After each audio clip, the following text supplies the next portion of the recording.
ಜೊತೆಗೆ ಸಂವಾದ ಮಾಡಲಿಕ್ಕೆ ಅವಕಾಶ ಕೊಟ್ಟಂಥವ್ರು, ನಾನು ಇಲ್ಲಿ ಬರಲಿಕ್ಕೆ ಮೂಲ ಕಾರಣೀಭೂತರು ಬೆಳಗಾಂ ಸಿಟಿ ಶಿಕ್ಷಣ ಇಲಾಖೆಯ BO ಆಗಿರುವಂಥ ನಮ್ಮ ರವಿ ಭಜಂತ್ರಿ ಸಾಹೇಬ್ರನ್ನ ಹಾಗೂ BRC ಆಗಿರುವಂಥ ರಾಜಶೇಖರ್ ಸರ್ರನ್ನು ಸ್ಮರಿಸಿಕೊಂಡು ಅವರ ಅನುಪಸ್ಥಿತಿಯಲ್ಲಿ ಈ ಸಮಾರಂಭದ ಅಧ್ಯಕ್ಷತೆ ವಹಿಸಿರುವಂಥವರು ಸದಾಕಾಲ ವಿಶೇಷ ಚೇತನ ವಿದ್ಯಾರ್ಥಿಗಳ ಬಗ್ಗೆ ಕಳಕಳಿಯನ್ನು ಹೊಂದಿರುವಂಥವರು, ಶಿಕ್ಷಣ ಪ್ರೇಮಿಗಳು ಮತ್ತು ಈ ಇಲಾಖೆಯ ಈ ತರಬೇತಿಯ ನೋಡಲ್ ಆಫೀಸರ್ ಆಗಿರುವಂಥ BS ಪಾಟೀಲ್ ಸರ್ ಅವರೇ, ಹಾಗೂ ಇನ್ನೋರ್ವ ನೋಡಲ್ ಆಫೀಸರ್ ಆಗಿರುವಂಥ ಶಿಕ್ಷಣ ಪ್ರೇಮಿಗಳು ಮತ್ತು ನಮಗೆಲ್ಲ ಮಾರ್ಗದರ್ಶಕರಾಗಿರುವಂಥ ಕುಲಕರ್ಣಿ ಮೇಡಮ್ ಅವರೇ, ಹಾಗೂ ಎಲ್ಲದಕ್ಕಿಂತ ಮುಖ್ಯವಾಗಿ ಈ ಸಮಾರಂಭದಲ್ಲಿ ಸಂಪನ್ಮೂಲ ವ್ಯಕ್ತಿಗಳಾಗಿ ಆಗಮಿಸಿರುವಂಥ ಈ ತರಬೇತಿನಲ್ಲಿ ಸಂಪನ್ಮೂಲ ವ್ಯಕ್ತಿಗಳಾಗಿ ಆಗಮಿಸಿರುವಂಥ ನನ್ನ ವಿದ್ಯಾಗುರುಗಳು, ಸರಳ ಜೀವಿಗಳು, ಅತ್ಯಂತ ಒಂದು ಸ್ನೇಹ ಜೀವಿಯಾಗಿ ಸದಾಕಾಲ ನಮಗೆಲ್ಲ ಮಾರ್ಗದರ್ಶನ ಮಾಡಿದಂಥವ್ರು, ಮಾಡ್ತಾ ಇರುವಂಥವ್ರು, ಇಡೀ ತಮ್ಮ ಬದುಕನ್ನು ಸಮಾಜಕ್ಕಾಗಿ ಮೀಸಲಾಗಿಟ್ಟು ಅಂಧ ವಿದ್ಯಾರ್ಥಿಗಳ ಬಗ್ಗೆ, ದಿವ್ಯಾಂಗ ವಿದ್ಯಾರ್ಥಿಗಳ ಬಗ್ಗೆ ವಿಶೇಷ ಕಾಳಜಿಯನ್ನು ಹೊಂದಿರುವಂಥ ನನ್ನ ವಿದ್ಯಾಗುರುಗಳು ಆಗಿರುವಂಥ ಅವ್ರದ್ದು ಮನಸ್ಸು ಭಾಳ ದೊಡ್ಡದಿದೆ. ಅದಕ್ಕೆ ದೊಡ್ಡ ಮನಿ ಸರ್ ಅಂತ ಹೆಸರಿಸಿಕೊಂಡಿದ್ದಾರೆ. ದೊಡ್ಡ ಮನಸ್ಸು, ವಿಶಾಲವಾದ ಹೃದಯವನ್ನು ಹೊಂದಿರುವಂಥ ನಮ್ಮ ದೊಡ್ಡ ಮನಿ ಸರ್ ಅವರೇ, ಹಾಗೂ ಇನ್ನೋರ್ವ ಸಂಪನ್ಮೂಲ ವ್ಯಕ್ತಿಗಳಾಗಿರುವಂಥ ನಮ್ಮ BS ಪಾಟೀಲ್ ಸರ್ ಅವರೇ, ಅರುಣಾ ಮೇಡಮ್ ಅವರೇ, ಮತ್ತು ಇನ್ನುಳಿದಂಥ ಎಲ್ಲ ಇಲಾಖೆಯ ಅಧಿಕಾರಿಗಳೇ, ಹಾಗೂ ಎಲ್ಲದಕ್ಕಿಂತ ಮುಖ್ಯವಾಗಿ ವೇದಿಕೆಯ ಮುಂಭಾಗದಲ್ಲಿ ಆಸೀನರಾಗಿರುವಂಥ ಕೋವಿಡ್ ಬಂದ ಮೇಲೆ ಎಲ್ಲ ದೂರ ಫಿಸಿಕಲಿ ದೂರ ಆಗಿಬಿಟ್ಟಿದ್ವಿ. ಬಟ್ ಏನೋ ಒಂದು ಸ್ವಲ್ಪ ಹೊತ್ತು ಒಳ್ಳೆಯ ವಿಷಯವನ್ನು ಪಡ್ಕೊಳ್ಳಿಕ್ಕೆ ಕೋವಿಡ್ ಮಧ್ಯೆಯೂ ಕೂಡ ಈ ಕಾರ್ಯಕ್ರಮ ವೀಕ್ಷಣೆ ಮಾಡಲಿಕ್ಕೆ ಆಗಮಿಸಿರುವಂಥ ವಿವಿಧ ಶಾಲೆಗಳಿಂದ ಆಗಮಿಸಿರುವ ಎಲ್ಲ ಆತ್ಮೀಯ ಶಿಕ್ಷಕ ಬಂಧುಗಳೇ, ನಿಮ್ಮೆಲ್ಲರ ಅಂತರಾತ್ಮಗಳಿಗೆ ನನ್ನ ಭಕ್ತಿಯ ಪ್ರಣಾಮಗಳು. ನನಗಿಲ್ಲಿ ಬಂದ ಮೇಲೆ ಒಂದು ಭಾಳ ಇಷ್ಟ ಆಗಿದ್ದ ಸಂಗತಿ ಏನಂತಂದರೆ, 2:16 ಇಲ್ಲಿ ಬಂದ ಮೇಲೆ ನಮ್ಮ ಗುರುಗಳ ದರ್ಶನ ಆಯಿತು, ದೊಡ್ಡಮಣಿ ಸರ್ದು. ಅದಾದಮೇಲೆ ಕರೆಕ್ಟ್ 2:00 ಸ್ಟಾರ್ಟ್ ಅಂತ BO ಸಾಹೇಬ್ರು ಹೇಳಿದರು, BRC ಅವರು ಹೇಳಿದರು, ಮತ್ತು ಪಾಟೀಲ್ ಸರ್ ಅಂದರು. ಕರೆಕ್ಟ್ 2:00 ಸ್ಟಾರ್ಟ್ ಮಾಡಿದ್ದೀರಿ ಅಂದರೆ ಇದರಿಂದ ಏನು ಗೊತ್ತಾಗತ್ತೆ ಅಂತ ನಿಮ್ಮಲ್ಲಿ ಸಮಯ ಪಾಲನೆ ಮತ್ತು ಡಿಸಿಪ್ಲಿನ್, ಸಮಯದ ಬಗ್ಗೆ ಗೌರವ ಎಷ್ಟಿದೆ ಎಂಬುದು ನಿಜಕ್ಕೂ ಒಂದು ಶ್ಲಾಘನೀಯ. ನಾನು ಎಲ್ಲ ಕಡೆ ಹೋದಾಗ 2:00 ಅಂತ ಹೇಳ್ತಾರೆ, 3ಕ್ಕೆ ಸ್ಟಾರ್ಟ್ ಮಾಡ್ತಾರೆ, ಇನ್ನು ಕೆಲವರು 5 ನಿಮಿಷ ಲೇಟ್ ಮಾಡಿ ಸ್ಟಾರ್ಟ್ ಮಾಡ್ತಾರೆ. ಬಟ್ ಅದೆಲ್ಲದಕ್ಕೂ ಅಪವಾದನೂ ಹಾಗೆ. ನಾನು ಕರ್ನಾಟಕದಲ್ಲಿ ಸುಮಾರು 1000ಕ್ಕಿಂತಲೂ ಹೆಚ್ಚು ತರಬೇತಿ ಕಾರ್ಯಕ್ರಮದಲ್ಲಿ ಭಾಗವಹಿಸಿದ್ದೇನೆ. ಸೊ ಇಷ್ಟೊಂದು ಶಿಸ್ತುಬದ್ಧವಾಗಿ ಸಮಯ ಪಾಲನೆ ಮಾಡಿದಂಥ ತರಬೇತಿ ಕೇಂದ್ರ ನಾಡಿನಲ್ಲಿ ಯಾವುದಾದ್ರೂ ಇದ್ದರೆ ಅದು ನಮ್ಮ ಬೆಳಗಾವಿಯ. ಪ್ರಾಸ್ತಾವಿಕವಾಗಿ ನನ್ನ ಕಾರ್ಯಕ್ರಮದ ಬಗ್ಗೆ ಮಾತಾಡೋದಾದರೆ, ಗಣಿತ ಮತ್ತು ವ್ಯಕ್ತಿತ್ವ ವಿಕಸನದ ಜೊತೆಗೆ ಪ್ರಸ್ತುತ ಸ್ವದೇಶಿ ವಸ್ತುಗಳ ಬಳಕೆ ಹಾಗೂ COVID-19 ಬಗ್ಗೆ ಜಾಗೃತಿ ಅಭಿಯಾನವನ್ನು ಹಮ್ಮಿಕೊಂಡಿದ್ದಾರೆ. ಇದು 1:45 ಗಂಟೆ ನಡೆಯುತ್ತಲ್ಲ, ನಿಮಗೆಲ್ಲ ಟೈಮ್ ಇದೆಯಲ್ಲ? 1 ಗಂಟೆ ಮಾತಾಡೋಣ ನಡೀತದಲ್ಲ. ಈಗ ಟೈಮ್ 2:36 ಆಗಿದೆ, 3:00 ಮುಗಿಸ್ತೇನೆ. ಬಂಧುಗಳೇ, ಒಂದನ್ನು ತಾವು ಅರ್ಥೈಸ್ಕೊಳ್ಬೇಕಾದ ಸಂಗತಿ ಏನಂದರೆ, ಇದು ಮನರಂಜನಾತ್ಮಕ ಕಾರ್ಯಕ್ರಮ ಅಲ್ಲ. ಇದರಿಂದ ನಿಮಗೆ ಸ್ವಲ್ಪ ಸ್ಫೂರ್ತಿ ಸಿಗಲಿ, ಪ್ರೇರಣೆ ಆಗಲಿ ಅಂತೇಳಿ ಕಾರ್ಯಕ್ರಮ ಹಮ್ಮಿಕೊಂಡಿದ್ದಾರೆ. ಸಂಕ್ಷಿಪ್ತವಾಗಿ ನನ್ನ ಪರಿಚಯ ಮಾಡ್ಕೊಳ್ಳೋದಾದರೆ, ಬಸವರಾಜ್ ಶಂಕರ್ ಉಮರಾಣಿ, ಅತನಿ ನಮ್ಮವರು, ಪ್ರಸ್ತುತ ಧಾರವಾಡದಲ್ಲಿ MA ಮಾಡ್ತಾಯಿದ್ದೇನೆ ಮತ್ತು ಅದರ ಜೊತೆಗೆ ಗಣಿತ ಹಾಗೂ ವ್ಯಕ್ತಿತ್ವ ವಿಕಸನದ ಉಪನ್ಯಾಸಕನಾಗಿ ಅಂತಾರಾಷ್ಟ್ರೀಯ ಮಟ್ಟದ ಸಂಪನ್ಮೂಲ ವ್ಯಕ್ತಿಯಾಗಿ ಕೆಲಸ ಮಾಡ್ತಾಯಿದ್ದೇನೆ. ಹಾಗೂ ಆದರ್ಶ ಗ್ರೂಪ್ ಆಫ್ ಇನ್ಸ್ಟಿಟ್ಯೂಷನ್ ಬೆಂಗಳೂರು ಮತ್ತು TTMS ಬ್ಯಾಂಕ್ ಹಾಗೂ IDF ಕಂಪ್ನಿನಲ್ಲಿ ಬ್ರ್ಯಾಂಡ್ ಅಂಬಾಸಿಡರ್ ಕೆಲಸ ಮಾಡ್ತಾಯಿದ್ದೇನೆ. ನಮ್ಮ ವಿಶೇಷತೆ ಏನು ಅಂದರೆ, ನಿಮ್ಮ ಹುಟ್ಟಿದಂಥ ಡೇಟ್ ಆಫ್ ಬರ್ತ್ ಹೇಳಿದರೆ ಯಾವ ದಿನ ಬರುತ್ತೆ ಅಂತ ಹೇಳುವಂಥದ್ದು. ಇಲ್ಲಿ ಯಾರಾದರೂ ಒಂದು 3 ಜನ ಟೀಚರ್ಸ್ ಬನ್ನಿ ವೇದಿಕೆ ಮೇಲೆ, ಏನೂ ಮಾಡೋಂಗಿಲ್ಲ, ಬೇಗ ಬರ್ರಿ, 3 ಜನ ಬರ್ರಿ. ಯಾರು ಮೊದಲಿಗರು ಬರ್ರಿ, ಏನೂ ಮಾಡೋಂಗಿಲ್ಲ, ಬರ್ರಿ ಮೇಡಮ್. ಹೋಗಿ, ಯಾರು ಮೊದಲಿಗರು? ತಮ್ಮ ಹೆಸರು ಮಿತ್ರ ಮೇಡಮ್. ನೀವು ಒಂದು ಬೋರ್ಡ್ ಮೇಲೆ ಎಡಿಷನ್ ಮತ್ತು ಸಬ್ಟ್ರಾಕ್ಷನ್ನು ಮೇಲೆ 9 ಡಿಜಿಟು, ಅದರ ಕೆಳಗಡೆ 9 ಡಿಜಿಟ್ ಬರೆದು ಆನ್ಸರ್ ಬರೀಬೇಕು. ಸೊ ರೆಡಿ ಮಾಡ್ತೀರಾ? Okay, any 9 digit addition subtraction ಮಾಡಿ. ಇನ್ನೊಬ್ರು ಯಾರಿದ್ದೀರಾ? ಇನ್ನೊಂದಿಬ್ಬರು ಟೀಚರ್ಸ್ ಬನ್ನಿ ಮೇಡಮ್. ನಿಮ್ಮ ಹೆಸರು? ಓಕೆ, ಸುಧಾಮೂರ್ತಿ ಅವರು ಬಂದಿದ್ದಾರೆ ಮೇಡಮ್. ಒಂದು ಮಲ್ಟಿಪ್ಲಿಕೇಶನ್ ಮತ್ತು ಡಿವಿಷನ್ನು ಮೇಲೆ 5 ಡಿಜಿಟ್, ಕೆಳಗಡೆ 2 ಡಿಜಿಟ್ ಬರೆದು ಆನ್ಸರ್ ಮಾಡಬೇಕು. ಮಾಡ್ತೀರಾ? ಓಕೆ. ಅದಕ್ಕಿಂತ ಮುಂಚೆ ನಿಮ್ಮಲ್ಲಿ ಕಳಕಳಿ ವಿನಂತಿ ಮಾಡ್ಕೋದಿಷ್ಟ ಬಂಧುಗಳೇ, ನಿಮ್ಮ ಶಾಂತತೆ ಭಾಳ ಮುಖ್ಯ. ನೀವೇನಾದರೂ ಗಲಾಟೆ ಮಾಡಿದ್ರೆ ಮೈಂಡ್ ಕಾನ್ಸಂಟ್ರೇಷನ್ ಬೇರೆ ಕಡೆಗೆ ಡೈವರ್ಟ್ ಆಗುತ್ತೆ. ಅದು ಎಷ್ಟು ಮುಖ್ಯ ಅಂತ ಕೊನೆಯದಾಗಿ ಮಾತಾಡ್ತಾರೆ. ಟಿವಿ ನೈನಲ್ಲಿ ಹೀಗೆ ಉಂಟೆ ಪ್ರೋಗ್ರಾಮ್ ಬರ್ತೀವಿ, ನೋಡ್ತೀರಾ? ನೋಡ್ತೇವೆ ಸರ್. ನನ್ನ ಕಾರ್ಯಕ್ರಮ ನೋಡಿದಾಗ ಸಹಜವಾಗಿ ನಿಮ್ಮೆಲ್ಲ ಪ್ರಶ್ನೆ ಮಾಡುತ್ತೆ. ಸೊ ಕೊನೆಯದಾಗಿ ಕ್ಯಾನ್ಸಲ್ ಮಾಡ್ತೇನೆ. ನನ್ನ ಕಾರ್ಯಕ್ರಮವನ್ನು ಆರಂಭಿಸೋದಕ್ಕಿಂತ ಪೂರ್ವದಲ್ಲಿ ನೀವು ನಿಮ್ಮ ಜೊತೆಗೆ ಸಂವಾದ ಮಾಡಲಿಕ್ಕೆ ಅವಕಾಶ ಕೊಟ್ಟಂತ ಈ ಭಾಗದ PO ಆಗಿರುವಂಥ ಭಜಂತ್ರಿ ಸರ್ ಅವರಿಗೆ, BRC ಆಗಿರುವಂಥ ರಾಜಶೇಖರ್ ಸರ್ ಅವರಿಗೆ, ಹಾಗೂ ಈ ನೋಡಲ್ ಆಫೀಸರ್, ಈ ತರಬೇತಿ ಕೇಂದ್ರದ ನೋಡಲ್ ಆಫೀಸರ್ಗಳಾಗಿರುವಂಥ Kulkarni madam, BS Patil sir ಅವರಿಗೆ ಒಂದು ಸಾರಿ ಜೋರ ಚಪ್ಪಾಳೆ ಮುಖಾಂತರ ಬೇಕಾ? ಯಾವ ಮ್ಯಾಜಿಷಿಯನು ತನ್ನ ಸೀಕ್ರೆಟ್ ಅನ್ನ ಬಿಟ್ಟು ಕೊಡ್ತಾರೇನ್ರಿ? ಆದ್ರೆ ನಾನು ಹೇಳ್ತೀನಿ, ಯಾಕಂದ್ರೆ ಇದು ನನ್ನಲ್ಲಿ ಉಳಿಬಾರ್ದು, ನೀವು ಕೂಡ ನನ್ನಂಗೆ ಆಗಬೇಕನ್ನಂತ ಉದ್ದೇಶ. ಬಂಧುಗಳೇ, ನೀವು ಕೂಡ ಪ್ರಯತ್ನ ಪಟ್ಟರೆ, ಆಸಕ್ತಿಯಿಂದ ಈ ವಿಷಯದೊಳಗೆ ತಲ್ಲಿಂದ ನೀವು ಕೂಡ ಹೇಳ್ಬೋದು. ನಲ್ಲಿ ಬರ್ತಕ್ಕಂಥ ದಿನಗಳು ಮಾರ್ಚ್ ಮತ್ತು ನವೆಂಬರ್ದಲ್ಲಿ ರಿಪೀಟ್ ಆಗುತ್ತೆ. ಏಪ್ರಿಲಲ್ಲಿ ಬರುವಂಥ ದಿನಗಳು ಜುಲೈದಲ್ಲಿ ರಿಪೀಟ್ ಆಗುತ್ತೆ. ಉಳಿದ 5 ತಿಂಗಳು ಕಾನ್ಸ್ಟೆಂಟ್ ಆಗಿರ್ತವೆ. ಈಗ ಹೇಳ್ರಿ, ಜನವರಿನಲ್ಲಿ ಬರ್ತಕ್ಕಂಥ ದಿನಗಳು ಯಾವ್ದ್ರಲ್ಲಿ ರಿಪೀಟ್ ಆಗುತ್ತೆ? Very good. What about February? March ಮತ್ತೆ ನೀವೆಲ್ಲ ಹ್ಯೂಮನ್ ಕಂಪ್ಯೂಟರ್ ಇದ್ರಿ. Okay, what about April? Very nice. ಈಗ ಲೀಪ್ ಇಯರ್ 4 ವರ್ಷಕ್ಕೊಮ್ಮೆ ಬರುತ್ತಾ? ಲೀಪ್ ಇಯರ್ ಬಂದಾಗ ಇದರ ಕ್ಲಿಯರ್ ಪಿಕ್ಚರ್ ಚೇಂಜ್ ಆಗುತ್ತೆ. ಅದು ಹೇಗೆಂದ್ರೆ, ಜನವರಿನಲ್ಲಿ ಬರ್ತಕ್ಕಂಥ ದಿನಗಳು ಅಕ್ಟೋಬರ್ದಲ್ಲಿ ರಿಪೀಟ್ ಆಗೋದಿಲ್ಲ. ಹಾಗೆಯೇ ಫೆಬ್ರವರಿನಲ್ಲಿ ಬರ್ತಕ್ಕಂಥ ದಿನಗಳು ಮಾರ್ಚ್ ಮತ್ತು ನವೆಂಬರ್ದಲ್ಲಿ ರಿಪೀಟ್ ಆಗೋದಿಲ್ಲ. ಇನ್ನು ರಿಪೀಟೆಡ್ ಮಂತ್ಸ್ ಯಾವಂದರೆ, ಮಾರ್ಚಲ್ಲಿ ಬರುವಂಥದ್ದು ನವೆಂಬರ್ದಲ್ಲಿ ರಿಪೀಟ್ ಆದರೆ, ಏಪ್ರಿಲಲ್ಲಿ ಬರುವಂಥದ್ದು ಜುಲೈದಲ್ಲಿ ರಿಪೀಟ್ ಆಗುತ್ತೆ. ಮಾರ್ಚ್ ಯಾವ್ದಲ್ಲಿ ರಿಪೀಟ್ ಆಗುತ್ತೆ? ಏಪ್ರಿಲು. ಈಗ ಅಧಿಕ ವರ್ಷ ಬಂದಾಗ ಒಂದು ದಿನವನ್ನ ಹಿಂದಕ್ಕೆ ಹಾಕ್ಬೇಕ ಮುಂದಕ್ಕೆ ಹಾಕ್ಬೇಕ್ರಿ? Very good. ಈಗ ಹೇಳ್ರಿ, ಇದೇ ವರ್ಷ ಜನವರಿ 1 ಬುಧವಾರ ಬಂದ್ರೆ ಅಕ್ಟೋಬರ್ 1 ಯಾವ ದಿನ ಬರುತ್ತೆ?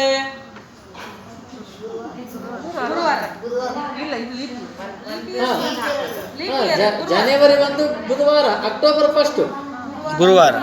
Very good. ಗುರುವಾರ ಬರುತ್ತೆ. ಒಂದಿನ ಮುಂದೆ ಹಾಕೋದಕ್ಕೆ ಏನಂತಾರ್ರಿ? Leap year. ಲೀಪ್ ಇಯರ್ ತಾನೆ. ಲೀಪ್ ಇಯರ್ ಬಂದಾಗ ಏನ್ ಮಾಡ್ಬೇಕ್ರಿ? ಒಂದಿನ ಮುಂದೆ 1ನೇ ತಾರೀಕು ಗುರುವಾರ ಬಂದ್ರೆ ಗಾಂಧಿ ಜಯಂತಿ ಯಾವ ದಿನ ಬರುತ್ತೆ? ಫ್ರೈಡೆ. Very good. ನನಗೆ ಅಕ್ಟೋಬರ್ ತಿಂಗಳು 21ನೇ ತಾರೀಕು ಬೇಕಾಗಿದೆ.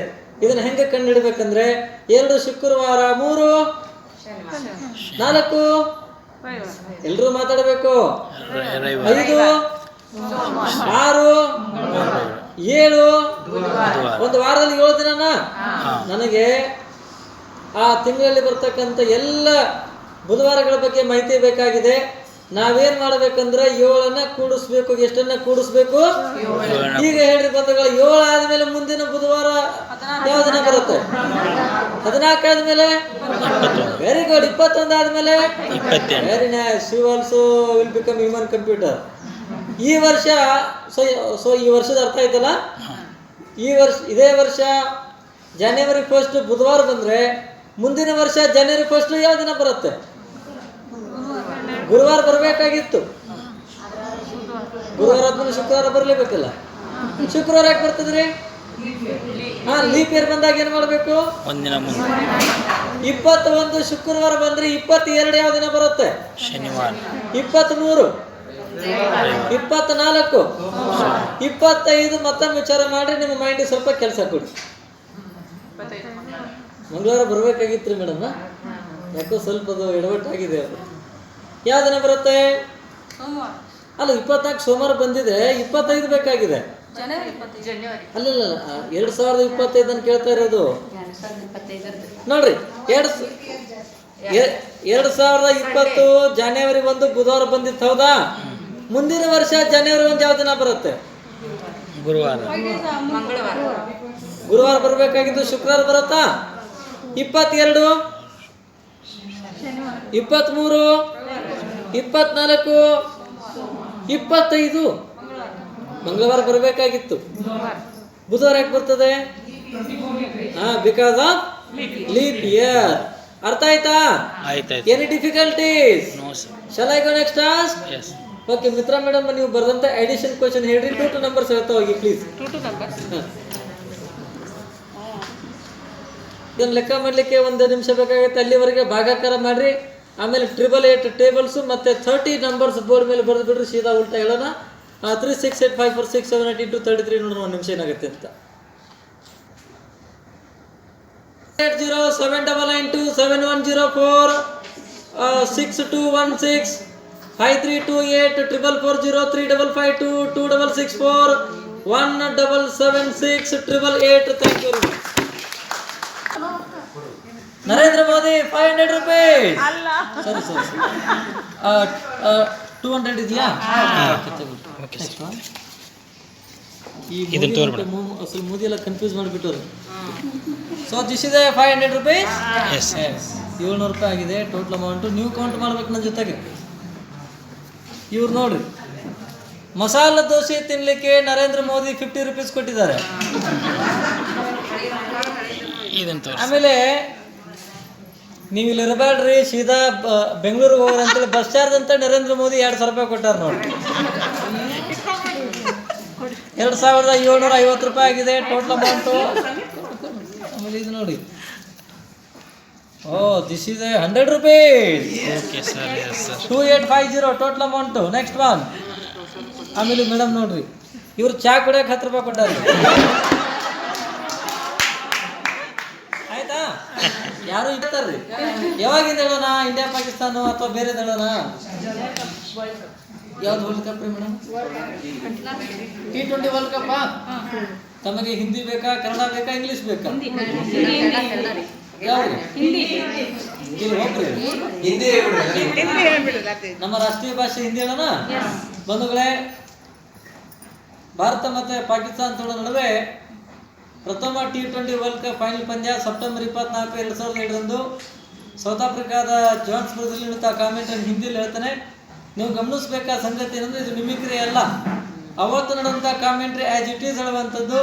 You feel like a live commentary, please listen. ಈಗ नमस्कार आप सबको, न्यूज़ जान सोर से आपको कमेंटर बसराज जुबरानी तहे दिल से स्वागत करता हूँ। आज बहुत बड़े रोमांचक और बेहतरीन मुकाबला होने वाला है भारत और पाकिस्तान के बीच। पहली T20 विश्व कप संस्करण के अंतिम और निर्णायक मुकाबला इस मैदान में चल रहा है। सबसे पहले भारतीय टीम के कप्तान महेंद्र सिंह धोनी ने टॉस जीतकर बैटिंग करने का निर्णय लिया था। भारतीय टीम ने निर्धारित 20 ओवर में 5 विकेट खोकर 157 रन की सम्मानजनक और चुनौतीपूर्ण स्कोर खड़ा किया है। टीम की ओर से गौतम गंभीर 75 और युवराज ಈಗ ಮೈನಸ್. ಮೇಡಮ್ ಈಗ ಕಳೆಯೋದು ಇಲ್ಲ, ಕರೆಕ್ಟ್ ಹೇಳ್ಯಾರಡ್ರಿ. ಇಲ್ಲ ಕರೆಕ್ಟ್ ಅದರಿ, ನೀವು ಹೇಳಿದ ಸ್ಟೆಪ್ ಎಲ್ಲ ಬರ್ದಿನ್ರಿ. ಎಸ್. ಓಕೆ, ಈಗ ಮೈನಸ್ ಕರೆಯೋಣ. 4 3 2 1 4 3 2 1 -3 4 5 6. ನೋಡಿ ಬಂದವ್ರೆ, ಯಾವ ರೀತಿಯಾಗಿ ನಾವು ಪ್ಲಸ್ ಮಾಡ್ತಾ ಇದ್ದ ರೀತಿ ಮೈನಸ್ ಮಾಡ್ಬೇಕು. 1000 ಪ್ಲೇಸ್ ಅಲ್ಲಿ ಫಸ್ಟ್ ಡಿಜಿಟ್ 4 ಅಪೋಸಿಟ್ 4 - 3 ಎಷ್ಟು? Okay madam, you can write 1000. Yes, 1000 ಆಯ್ತಾ? ಇದಾದ ಮೇಲೆ 100 ಪ್ಲೇಸ್ ಅಲ್ಲಿ ಫಸ್ಟ್ ಡಿಜಿಟ್ 3 ಅಪೋಸಿಟ್. ಇಲ್ಲಿ ಪ್ರಾಬ್ಲಮ್ ಇದೆ ತಾನೆ? 3 - 4 ಮಾಡ್ಲಿಕ್ಕೆ ಆಗತ್ತಾ? ಇಂಥ ಪರಿಸ್ಥಿತಿ ಬಂದಾಗ ನಾವೇನ್ ಮಾಡ್ಬೇಕಂದ್ರೆ ಅದನ್ನೇ ಉಲ್ಟಾ ತಗೋಬೇಕು. ಹೆಂಗೆ? 4 3 ಹೋದ್ರೆ ಎಷ್ಟು? ಅಂದ್ರೆ 100 ಆಗತ್ತ ಅದು. ಈ 100 ಅನ್ನ ಎಲ್ಲಿಂದ ಮೈನಸ್ ಮಾಡ್ಬೇಕಂದ್ರೆ ಅಲ್ಲಿ ಆನ್ಸರ್ 1000 ಇದೆಯಲ್ಲ, ಆ 1000 ಅಲ್ಲಿ 100 ಮೈನಸ್ ಮಾಡ್ರಿ. ಎಷ್ಟಾಯ್ತ್ರಿ? 900 ಆಯ್ತಾ? ಇದಾದ ಮೇಲೆ 21 ಅಪೋಸಿಟ್ 56. ಈಗ ಏನ್ ಮಾಡ್ಬೇಕು ನೀವೇ ಹೇಳಿ. ಹೆಂಗ್ರಿ? ಎಷ್ಟು ಬರ್ತದೆ? ಈ 35 ಎಲ್ಲಿಂದ ಕಳಿಬೇಕು? ಟೋಟಲ್ ಆನ್ಸರ್ ಎಷ್ಟು? 900.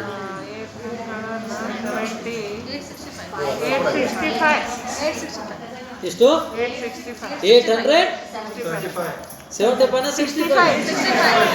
865 ಆಗತ್ತಾ? ಓಕೆ, ಅರ್ಥ ಆಯ್ತಾ? ಮೈನಸ್. ಈಗ ಮಲ್ಟಿಪ್ಲಿಕೇಶನ್ ಒಂದು ಬ್ರೇಕ್ ಇರುತ್ತೆ, ಆಮೇಲೆ ಮಾತಾಡೋದು. ಪ್ಲಸ್ ಮಾಡ್ತಿರ್ತಾನೆ. ಅದೇ ರೀತಿ ಅಪ್ ಟು 1000 ಟೇಬಲ್ಸ್ ಅನ್ನ ಪ್ಲಸ್ ಮಾಡ್ತಾ ಹೋಗ್ಬೇಕು. Without tables we cannot do anything, so we have to focus on the tables up to 1000. ಈಗ ಮಲ್ಟಿಪ್ಲಿಕೇಶನ್ ಮೇಡಮ್ ಕ್ವಶನ್ ಏನಿದೆ? 58 × 46. ನೋಡ್ರಿ, 58 × 46 ಇದು ಕ್ವಶನ್ ಇದೆ. ನಮಗೆ 58 × 46 ಒಟ್ಟಿಗೆ ಮಾಡ್ಲಿಕ್ಕೆ ಕಷ್ಟ ಆಗುತ್ತಾನೆ. ಅದಕ್ಕೆ ಸಿಂಪಲ್ ಮೆಥಡ್ ಯಾವುದು ಅಂದರೆ 58 10 ಜಾ ಎಷ್ಟು 58 ಹತ್ತಲೇ ಎಷ್ಟು 580. ಎಷ್ಟು 580. Yes madam you can write 580 580 okay 580 ಆಯ್ತಾ. ನೋಡಿ ಬಂಧುಗಳೇ, ಇಲ್ಲಿ ಒಂದನ್ನ ಗಮನಿಸಬೇಕಾದ ಸಂಗತಿ, ಇಲ್ಲಿ ಮಲ್ಟಿಪ್ಲಿಕೇಶನ್ ನಂಬರ್ ಎಷ್ಟಿದೆ 46. 46ದಲ್ಲಿ 10 ಡಿಜಿಟ್ಸ್ಗಳು ಎಷ್ಟು ಬರ್ತವೆ 4 ಇದಾವ. ಅಲ್ಲಿ ಆನ್ಸರ್ 580 ಇದೆಯಲ್ಲ, 580 ಇಂಟು 4 ಮಾಡ್ಕೋಬೇಕು. 5 4 ಎಷ್ಟು 84 ಎಷ್ಟು, ಬಹಳ ಸುಲಭ. 580 ಇಂಟು 4 ಮಾಡ್ಕೊಳ್ಳಿ. 32 2 ಕೈಲ 3 4 5 23. ಮೇಡಮ್ 2 3. Very good. ಮೇಡಮ್ 2 3.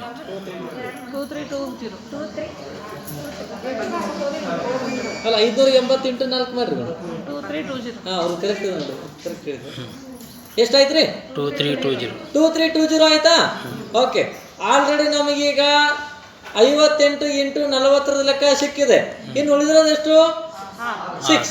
58 ಇಲ್ಲ 58 ಎರಡ್ಲಿ ಅದನ್ನೇ ಡಬಲ್ ಮಾಡಿ 116. 116 3 16 ಮತ್ತೆ 58 ಕೂಡಿಸ್ರಿ. 58 ಮೂರಲೇ ಎಷ್ಟು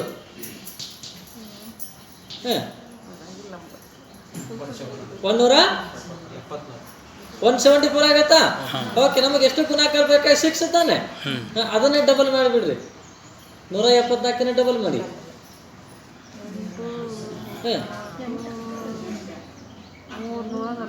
ವೆರಿ ಗುಡ್. 338 ಸೊ 348 ಆಗತ್ತಾ, 348 ಆಗತ್ತಾ. ಅಲ್ಲಿ ಆನ್ಸರ್ 2320 ಇದೆಯಲ್ಲ, ಅದರ ಜೊತೆಗೆ 348 ಆಡ್ ಮಾಡಿದ್ರೆ ಟೋಟಲ್ ಆನ್ಸರ್ ಎಷ್ಟು. Very good. 266. Very nice. Answer ಬರ್ದ್ರಾ 2668 ಆಗತ್ತಾ. Yes or no. ಈ ರೀತಿ ಮಲ್ಟಿಪ್ಲಿಕೇಶನ್ ಮಾಡಬೇಕು. ಇನ್ನು ಡಿವಿಷನ್ 96 ಡಿವೈಡ್ ಬೈ 12.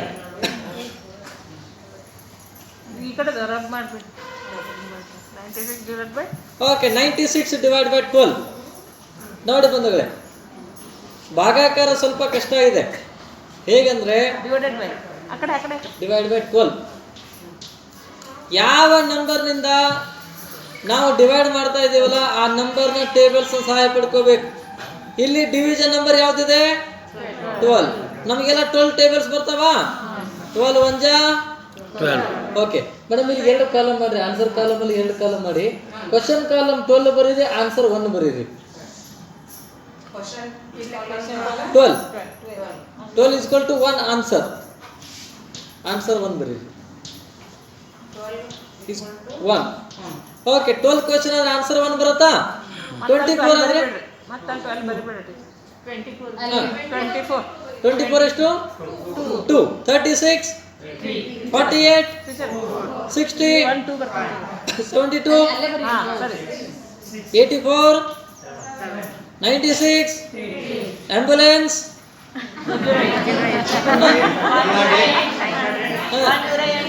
ಅದ 108ಗೆ ಎಷ್ಟು 9. 108 ಐತೆ ಅಲ್ಲಿ, 108 ಇಲ್ಲ ತಾನೆ. ಹಿಂಗಾಗಿ ಆನ್ಸರ್ ಎಷ್ಟು ಬರುತ್ತೆ 8. ಇದರ ಉತ್ತರ. ಅರ್ಥ ಆಯ್ತಾ ಬಂಧುಗಳೇ? ಎಲ್ಲಿವರೆಗೆ ನಮಗೆ ಮಗ್ಗಿಗಳು ಬರೋದಿಲ್ಲ ಅಲ್ಲಿವರೆಗೆ ಏನು ಮಾಡ್ಲಿಕ್ಕೆ ಆಗೋದಿಲ್ಲ. ಮಗ್ಗಿಗಳ ಕಡೆ ಹೆಚ್ಚಿನ ಗಮನ ಹರಿಸ್ರಿ. 3 ವರ್ಷದ ಹಿಂದೆ ನರೇಂದ್ರ ಮೋದಿ ಅವರನ್ನು ಭೇಟಿಯಾಗುವಂಥ ಅವಕಾಶ ಒದಗಿ ಬಂತು. ಅವ್ರ ಹತ್ರ ಹೋದಾಗ ತಮ್ಮ ಡೇಟ್ ಆಫ್ ಬರ್ತ್ ಕೇಳಿದ್ರು. ಸರಿಯಾದ ಉತ್ತರ ಹೇಳಿದಾಗ ಆಶ್ಚರ್ಯಚಕಿತರಾಗಿ ನಿಮ್ಮ ಥರನೇ ಹೌ ಇಟ್ ಈಸ್ ಪಾಸಿಬಲ್ ಅಂತ ಕ್ವಶನ್ ಕೇಳ್ತಾರೆ. ನಾನೇನು ಹೇಳಿದೆ ಅಂದರೆ everything is possible, nothing is. ನೋಡಿ ಬಂಧುಗಳೇ, ಇಂಪಾಸಿಬಲ್ ಅಂತಕ್ಕಂಥ ಶಬ್ದದಲ್ಲಿ ಐ ಆಮ್ ಪಾಸಿಬಲ್ ಅಂತ ಇದೆ. Yes or no? I am possible ಅಂದ್ರೆ ಅದೇ ಐ ಆಮ್ ಪಾಸಿಬಲ್ ಅಂದ್ರೆ ಇಂಪಾಸಿಬಲ್. ಐ ಆಮ್ ಪಾಸಿಬಲ್ ಅಂದ್ರೆ ಏನು? ನಾವು ಮನಸ್ಸು ಮಾಡಿದ್ರೆ. ಬಂಧುಗಳೇ, ಈ ಮಾತನ್ನು ಕೇಳಿದಾಗ ಮೋದಿ ಹೇಳ್ತಾರೆ ಈ ರೀತಿ ಜಗತ್ತೊಳಗೆ ನಿನ್ನಂಥ ಟ್ಯಾಲೆಂಟೆಡ್ ನೋಡಿಲ್ಲ ಅಂತ, ನೀನೇ ಫಸ್ಟ್ ಅಂತ ಮೋದಿ ಹೇಳ್ತಾರೆ. ನಾನು ಅವ್ರಿಗೆ ಹೇಳಿದೆ, ಸರ್ ನಾವು ಇಷ್ಟೆಲ್ಲ ಅಡ್ಡಾಡಿದ್ದೀವಿ, ನಿಮ್ಮಂಥ ಡೈನಾಮಿಕ್ ಪ್ರೈಮ್ ಮಿನಿಸ್ಟರ್ ಜಗತ್ತಿನಲ್ಲಿ ನಾವು ನೋಡಿಲ್ಲ ಅಂತ ಹೇಳಿ. ಆಮೇಲೆ ಅಬ್ದುಲ್ ಕಲಾಂ ಹೇಳ್ತಾರೆ, ನೋಡು ನನಗೆ ಕಣ್ಣಿಲ್ಲ, ಆದರೆ ಸಾಧಿಸುವಂಥ ಹಠ, ಛಲ ಮತ್ತು ಆತ್ಮವಿಶ್ವಾಸ ಇದೆ, ಧೈರ್ಯದಿಂದ ಮುನ್ನುಗ್ಗು ಅಂತೇಳಿ ಮುಂಬರುವಂಥ ದಿನಮಾನದೊಳಗೆ ನೀನೊಬ್ಬ ಪ್ರಸಿದ್ಧ ವ್ಯಕ್ತಿ ಆಗ್ತೆ ಅಂತವ್ರು ಹೇಳಿ ಆಶೀರ್ವದಿಸಿದ ಒಂದೇ ಒಂದು ತಿಂಗಳೊಳಗಾಗಿನೇ ಅವರ ಕಡೆಯಿಂದನೇ ರಾಷ್ಟ್ರ ಪ್ರಶಸ್ತಿ ಬಂದಿದೆ. ಈ ಮಾತಿನ ಅರ್ಥ ಇಷ್ಟೇ, ಸಾಧನೆಗೆ ಅಸಾಧ್ಯ ನಿಮ್ಮನ್ನ ದಡ್ಡ ಅಂತ ಕರೀತಾರೆ. ನನ್ನ ಪ್ರಕಾರ ಅವರೇ ನಿಜವಾದ ದಡ್ಡರು. ಆದರೆ ದುರಾದೃಷ್ಟಕರ ಸಂಗತಿ ಏನಂದರೆ, ನಿಮ್ಮಲ್ಲಿ ಏನು ಟ್ಯಾಲೆಂಟ್ ಇದೆ ಅಂತ ನಿಮಗೆ ಗೊತ್ತಿಲ್ಲ, ಮತ್ತದು ಸರಿಯಾಗಿ ಸದ್ಬಳಕೆ ಆಗ್ತಿರೋಂಥದ್ದು. ಸೊ ಅದನ್ನು ಸರಿಯಾಗಿ ಯೂಟಿಲೈಸ್ ಮಾಡ್ಕೊಳ್ಳಿ. ಶಕುಂತಲಾದೇವಿ ಹೆಸರು ಕೇಳಿದ್ದೀರಾ? ಯಾರವ್ರು? ಅಮೃತ ವರ್ಷಿಣಿ ಧಾರಾವಾಹಿ ಶಕುಂತಲಾದೇವಿ ಅಲ್ಲ, ಮಾನವ ಕಂಪ್ಯೂಟರ್ ಅಂತ ಹೇಳಿ ನಾಡಿನಾದ್ಯಂತ ಅವ್ರ ಹೆಸರು ಮಾಡಿದ್ದಾರೆ. ಬಂಧುಗಳು, ನನಗೆ ಈ ಟ್ಯಾಲೆಂಟ್ ಬಂದರೆ 8ನೇ ವಯಸ್ಸಿದ್ದಾಗ ಆ ಟೈಮಲ್ಲಿ ನಾನು ಅವ್ರ ಹೆಸರು ಕೇಳಿದ್ದೆ. ಅವ್ರಿಗೆ ಕಣ್ಣಿತ್ತು ಬಂಧುಗಳೇ. ಕಣ್ಣಿದ್ದವ್ರು ಈ ರೀತಿ ಸಾಧನೆ ಮಾಡ್ತಿರ್ಬೇಕಾದ್ರೆ ನಾನೇಕೆ ಮಾಡಬಾರ್ದು ಅಂಥೇಳಿ ಅವರು ನನಗೆ ಸ್ಫೂರ್ತಿಯಾದರು. Till today she is my role model. ಇದರ ತಾತ್ಪರ್ಯ ಇಷ್ಟೇ ಬಂಧುಗಳೇ, ನಮಗಿಂತಲೂ ಯಾರೇ ಮುಂದೆ ಹೋದರೂ ಕೂಡ ಅವರನ್ನೇ ಒಂದು ರೋಲ್ ಮಾಡಲಾಗಿ ಸ್ವೀಕಾರ ಮಾಡಿದಾಗ ಮಾತ್ರ ನಾವು ಸಾಧಕರಾಗ್ಬೋದು. ಭಗವಂತ ಭಾಳ ಬುದ್ಧಿವಂತ. ಬೈಬರ್ತ್ ನನಗೆ ನಿಮ್ಮನ್ನು ನೋಡುವಂಥ ಅವಕಾಶ ಕೊಟ್ಟಿಲ್ಲ, ಆದರೆ ನಿಮ್ಮ ಜೊತೆಗೆ ಸಂವಾದ ಮಾಡುವಂಥ ಅವಕಾಶ ಕೊಟ್ಟಿದ್ದಾನೆ. ಒಂದು ಮಾತನ್ನು ನಾನು ಭಾಳ ಹೆಮ್ಮೆಯಿಂದ ಕಷ್ಟಪಡ್ತಾ ಇದ್ದೇನೆ. ನನ್ನ ಈ ಸಾಧನೆಗೆ, ನನಗೆ ಈ ಪ್ರತಿಭೆ ಬರಲಿಕ್ಕೆ ಪ್ರಮುಖ ಕಾರಣೀಭೂತದ ಅಂಶ ಯಾವುದಾದ್ರೂ ಆಗಿದ್ದರೆ ಅದು ಅಂಧತ್ವದಿಂದಲೇ ಸಾಧ್ಯವಾಗಿದೆ ಅನ್ನೋಂಥ ಮಾತು ಥಿಂಕ್ ಮಾಡ್ತಾರೆ, ಅವ್ರು ಹಿಂದುಳಿತಾರೆ. I can do it, I am able to achieve something like this.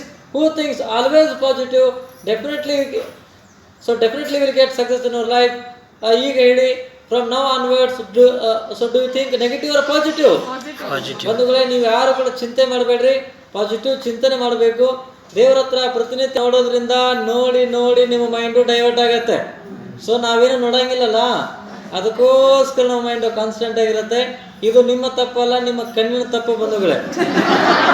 ನಿಮ್ಮ ಕಣ್ಣುಗಳೇ ನಿಮ್ಮ ಜೀವನ ಹಾಳು ಮಾಡ್ತಾ ಇದ್ದಾವೆ. ಈ ಎಲ್ಲ ಅಂಶಗಳು ಜೀವನದಲ್ಲಿ ಸಾಧನೆ ಮಾಡಲಿಕ್ಕೆ ಪೂರಕವಾಗುವಂಥ ಅಂಶಗಳಾಗಿವೆ. ಬಂಧುಗಳೇ, ನಾನು ಆಗಲೇ ಹೇಳಿದೆ, ಎಲ್ಲ ಕಡೆಗೆ ನಾವೇನು ಮಾಡ್ತಾ ಇದ್ದೀವಿ ಅಂತಂದರೆ, ಸ್ವದೇಶಿ ವಸ್ತುಗಳ ಬಳಕೆ ಮತ್ತು ಪ್ರಸ್ತುತ ಕೋವಿಡ್-19 ಬಗ್ಗೆ ಜಾಗೃತಿ ಮೂಡಿಸ್ತಾ ಇದ್ದೀವಿ. ಸ್ವದೇಶಿ ವಸ್ತುಗಳ ಬಳಕೆ ಬಗ್ಗೆ ಹೇಳೋದಾದರೆ, ಎಷ್ಟು ದಿವಸ ನಾವು ಮತ್ತೊಬ್ಬರ ಮೇಲೆ ಡಿಪೆಂಡ್ ಆಗಿದ್ವಿ, ವಿದೇಶಿಗರ ಮೇಲೆ. ಈಗ ಈ ಕೋವಿಡ್ ಬಂದ ಮೇಲೆ ಇದು ನಮಗೊಂದು ಎಚ್ಚರಿಕೆ ಕರೆಗಂಟೆ ಆಯಿತು. ಏನು ನಮಗೆ ಕೋವಿಡ್ ಏನು ಪಾಠ ಕಲಿಸ್ತು ಅಂತಂದರೆ, ಇನ್ನೊಬ್ಬರ ಮೇಲೆ ನೀವು ಭಾಳ ಡಿಪೆಂಡ್ ಆಗಬೇಡ್ರಿ, ಸ್ವಾವಲಂಬಿಯಾಗಿ ಜೀವನ ಮಾಡಿರಿ ಅಂತ ಕಲಿಸ್ಕೊಡ್ತು. ಆಡಂಗ್ಲಿಷ್ ಫ್ಯೂಚರ್ ಆಗಿರುವಂಥ ದೊಡ್ಡ ಮನುಷ್ಯರ ಬಗ್ಗೆ ಎಷ್ಟು ಮಾತ್ರ ಕಡಿಮೆ ಬಂದರೆ, ಏನೂ ಅರಿಯದಂಥ ನನ್ನನ್ನು ಆ ಶಾಲೆಗೆ ಹೋದಾಗ ನಮಗೆಲ್ಲ ಇಂಗ್ಲೀಷ್ ಕಲಿಸಿದ್ರು. ಅದ್ರ ಜೊತೆಗೆ ಇಂಗ್ಲೀಷು, ಮ್ಯಾಥಮೆಟಿಕ್ಸ್ ಎಲ್ಲ ವಿಷಯಗಳ ಬಗ್ಗೆ ನಮಗೆ ಜ್ಞಾನವನ್ನು ಕೊಟ್ಟಂಥ ವಿದ್ಯಾಗುರುಗಳು ನಮ್ಮ ದೊಡ್ಡ ಮನುಷ್ಯರಿದ್ದಾರೆ. ಅವರಿಗೆ ನಾವೆಲ್ಲರೂ ಸೇರಿ ಜೋರಾದ ಚಪ್ಪಾಳೆ ಮುಖಾಂತರ ಹಾಗೆಯೇ ಸಂಪನ್ಮೂಲ ವ್ಯಕ್ತಿಗಳಾಗಿರುವಂಥ ಪಾಟೀಲ್ ಸರ್ ಅವರು, ಆಮೇಲೆ ಇನ್ನುಳಿದಂಥ ಎಲ್ಲ ಸಂಪನ್ಮೂಲ ವ್ಯಕ್ತಿಗಳಿಗೆ ಹಾಗೂ ಸಮಯದಾನ ಮಾಡಿರುವಂಥ ಎಲ್ಲ ಗೌರವಾನ್ವಿತ ಶಿಕ್ಷಕರಿಂದ ನಿಮಗೆಲ್ಲರಿಗೂ ವಂದಿಸಿ ನನ್ನ ಆಶೆ ಇಷ್ಟೇ ಬಂಧುಗಳೇ, ಮುಂಬರುವಂಥ ದಿನಮಾನದೊಳಗೆ ನಿಮಗೆಲ್ಲರಿಗೂ ಕೂಡ ದೇವರು ಇನ್ನೂ ಹೆಚ್ಚಿನ ಆಯುಷ್ಯ, ಆರೋಗ್ಯ, ಸಂಪತ್ತನ್ನು ಕೊಟ್ಟು ಕಾಪಾಡಿ ಪ್ರಾರ್ಥಿಸಿಕೊಂಡು ನಿಮ್ಮ ಅಮೂಲ್ಯವಾದ ಸಮಯವನ್ನು ವ್ಯರ್ಥ ಮಾಡೋದಕ್ಕೆ ದಯವಿಟ್ಟು ನಮ್ಮನ್ನು ಕ್ಷಮಿಸಬೇಕು ಅಂತ ಮಾತನ್ನು ಹೇಳಿ ನನ್ನ ಎರಡು ಮಾತು ಮುಗಿಸ್ತೇನೆ. Thank you.